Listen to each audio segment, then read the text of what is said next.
मोहब्बत आवाज দিয়ে বলেন আর মা জননী কতদিন তোমায় আমি দেখিনি মা জননী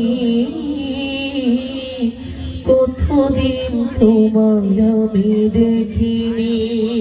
এখন আর কেউ বলে না এখন আর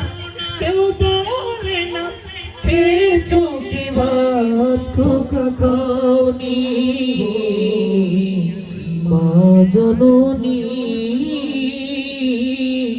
কতদিন তোমায় আমি দেখিনি জানি না কেমন আছো আধার কবরে তুমি ছাড়া ভালো নেই আমি পারে তুমি ছাড়া ভালো নেই আমি পারে সঙ্গে তোমার সাথে কেন নিয়ে যাওনি জননী কতদিন তোমায় আমি দেখিনি মা অসুস্থ হলে মা বাবা বাকি তাই না তো যাপটা মা বাপ নাইতে হবে মনে দেখেন কষ্ট লাগে না লাগে এই জন্য কবি বলেন আরে এখন আমার হলে জ্বর কেউ রাখে না খবর কেউ আর কপালে হাতে বুলায় না কেউ আর কপালে এখন আমার হলে জ্বর রাখে না কেউ আর কপালে হাতে বুলায় না কেউ আর কপালে হাতে বুলায় না তোমার সে হাতের পরশ এখনো ভুলিনি মা জননী কতদিন তোমায় আমি দেখিনি মা জননী কতদিন তোমায় আমি দেখিনি আব্বা জানা তাহা দিয়ে দিই তো বাবারও দিলেন অন্য করিব না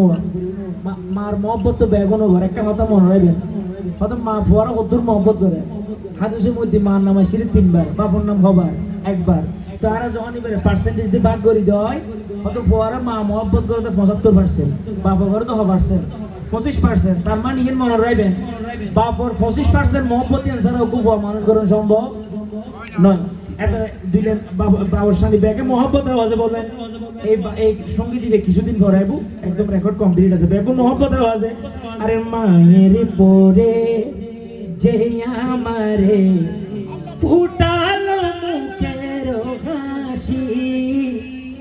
বাবা নামের মানুষটাকে হৃদয় থেকে ভালোবাসি প্রাণের চেয়ে ভালোবাসি প্রাণের চেয়ে ভালোবাসি কতদিন দুপুরে রুদ্রে পড়ে ফেলেছে মাথার ঘাম তার কাছে নিজের জীবনের চেয়ে ছিল সন্তানের দাম ছেলের মুখের হাসি ফুটাতে নিজের সুখে দিল যে ফাঁসি বাবা নামের মানুষটাকে হৃদয় থেকে ভালোবাসি প্রাণের চেয়ে ভালোবাসি ওই বাবা নামের মানুষটাকে হৃদয় থেকে ভালোবাসি প্রাণের চেয়ে ভালোবাসি। আসসালামু আলাইকুম ওয়া রাহমাতুল্লাহি ওয়া বারাকাতুহু।